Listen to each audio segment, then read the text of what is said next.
what impact has the oil industry had on Aberdeen?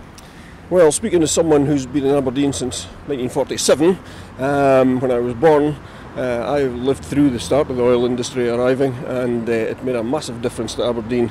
It came in very slowly initially, but crept in to all our consciousness. I think house prices obviously went up, a lot more houses were built, a lot more industrial estates. Everything changed in the city, really. We don't have much in the way of unemployment in Aberdeen, which is unusual. There have been lots of factors that have impinged on everyone. I think in Aberdeen there's nobody that can say they haven't been affected somehow or other by oil. Yeah, I think the oil exploration in Nigeria is very, very beneficial to the country because 80% of the revenue comes from oil exploration, which is very, very good.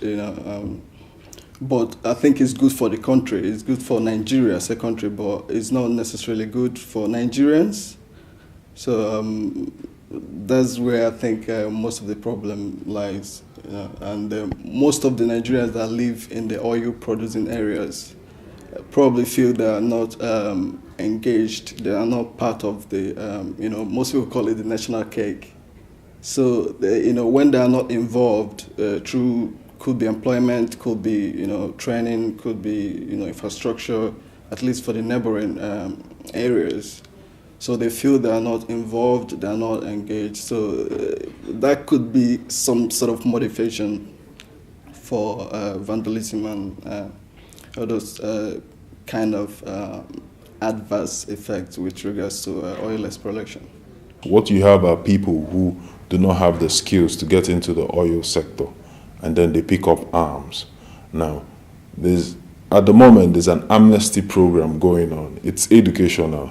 Those who have decided to lay down their arms, who used to be into illegal bunkering and kidnapping, the government has been sending them to schools outside Nigeria to get training on the various aspects of the oil sector to be able to get them involved.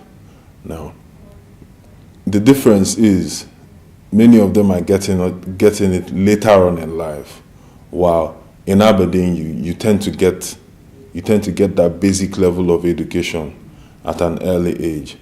There are people who want to change things in Nigeria, but it's difficult when you're in the minority.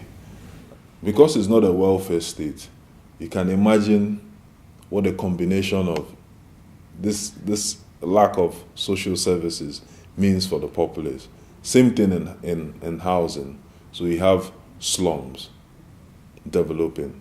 Now, a combination of a lack of housing, healthcare, education, and jobs creation, while those who are at the top are able to help themselves to public resources, has led to a dichotomy in the way people live. One of the best cities in Africa is actually in Nigeria. Abuja, the capital, is a modern city where properties are sold for millions of dollars.